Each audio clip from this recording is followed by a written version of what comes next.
안녕하세요. 1부에 이어서 LG 에너지 솔루션 전고체 배터리 기술에 대해 논문 결과를 간단히 살펴보겠습니다. 2부에서는 논문에서 보여주는 핵심 결과들만 간단히 살펴볼 건데요. 우선 해당 연구에서 카본을 배제한 점 앞서 말씀드렸었는데요. 음극에 카본이 있으면 충전 중에 황화물계 전해질과 반응하여 전해질이 분해됩니다. A 그림을 보시면 충전 초반에 카본에 의한 부반응이 있는 것을 알 수 있는데요. B 그래프에서 XRD를 잠깐 살펴보겠습니다. 우선 카본이 없을 때에는 충전을 하여도 초기 피크가 거의 그대로 유지되는 모습입니다. 반면 카본이 들어간 경우를 보면은 노란색 고체 전해질 LPS-CL의 픽이 다소 변하는 모습을 보여주고 있습니다. 참고로 회색깔인 실리콘 픽은 그대로 유지되고 있는 모습을 보여주는데요. 카본이 들어가면 황화물계 고체 전해질과 어떠한 부반응이 생기게 되고 그로 인해서 황화물계 고체 전해질이 분해되어 이런 픽이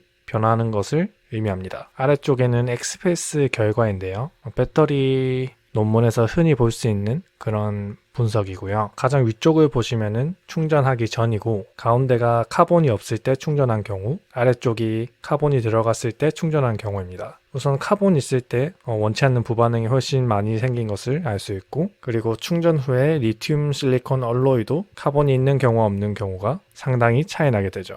배터리에서 SEI층은 첫 번째 사이클에서 대부분 형성하게 되는데요. SEI층을 형성하는 과정에서 비가역이 상당히 크기 때문에 초반에 충방전 효율이 굉장히 낮아지게 됩니다. 따라서 첫 번째 사이클에서는 충방전 효율이 70% 중후반대로 상당히 낮은 모습을 보여주고요. 두 번째 사이클에서도 99% 초반대, 98% 후반대 정도로 어느 정도 SEI층을 형성하는 데서 효율이 떨어진 모습을 볼 수 있습니다. 하지만 세 번째 사이클부터는 충방전의 효율이 어느 정도 안정화되는 모습을 볼 수 있습니다. 초기 사이클이 지나고 SEI층이 안정적으로 형성되면 사이클이 진행되어도 SEI층의 비율이 증가하지 않는 모습을 확인할 수 있습니다. 전해질과 음극 사이에 형성된 SEI층, 즉 부동막인데요. 이러한 층이 황화물계 전해질과 음극의 리튬 실리콘 얼로이 간의 물리적인 접촉을 차단시켜 부반응을 완화시킬 수 있습니다. 따라서 SEI층이 우리가 원하는 대로 적절히 형성되는 것이 굉장히 중요한 요소입니다. 그리고 일부에서도 굉장히 중요하다고 말씀드렸던 실리콘의 부피 팽창을 컨트롤하는 부분입니다.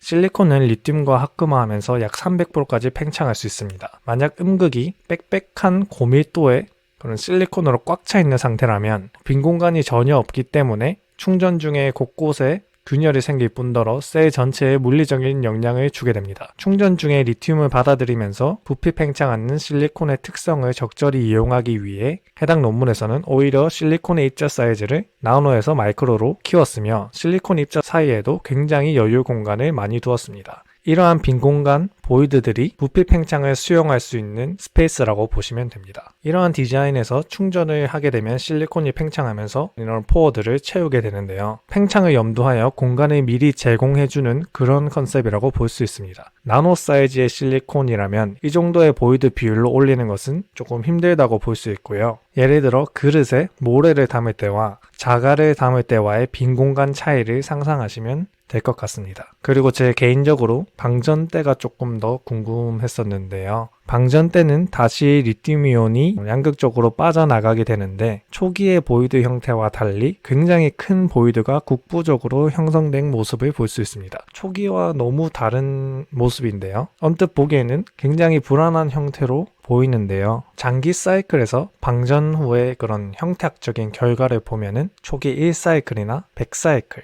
200사이클에서도 초기와 거의 비슷한 형태로 SI, 즉 실리콘층, 이런 음극층이 유지되고 있는 모습을 볼 수 있습니다. 앞서 봤던 그런 굉장히 큰 보이드를 형성함에도 불구하고 장기 사이클에서 이 형태를 유지하면서 가역적으로 사이클이 구동되는 모습을 형태학적으로 알 수 있는 결과입니다. 이제 무엇보다 중요한 수명 결과인데요. 상온 일시의 전류 밀도에서 500사이클까지 구현한 결과를 보여주고 있습니다. 500사이클도 굉장한 결과인데요. 아쉽게도 조금 더 높은 수명은 구현하지 못하고 500사이클에서 용량 유지율이 80% 수준으로 떨어지는 이유는 해당 논문에서 양극과 고체 전해질의 컨택 문제를 들고 있었습니다. 실리콘에 비해 부피 변화는 매우 작지만 NCM 양극 활물질도 충방전 과정에서 부피가 지속적으로 팽창 수축하게 됩니다. 장기 사이클에서 이러한 부피 변화가 지속되면서 양극 복합재 내에서도 고체 전해질과 양극 활물질 사이에 컨택 로스가 발생하면서 저항이 높아진 것으로 여기고 있습니다. 그래도 이 정도의 결과는 다시 한번 말씀드리면 황화물계 전고체 배터리에서 이례적인 결과였습니다. 구동 온도부터 충방전 속도와 수명까지 굉장히 좋은 결과였습니다. 그래서 사이언스지에도 게재되었겠죠.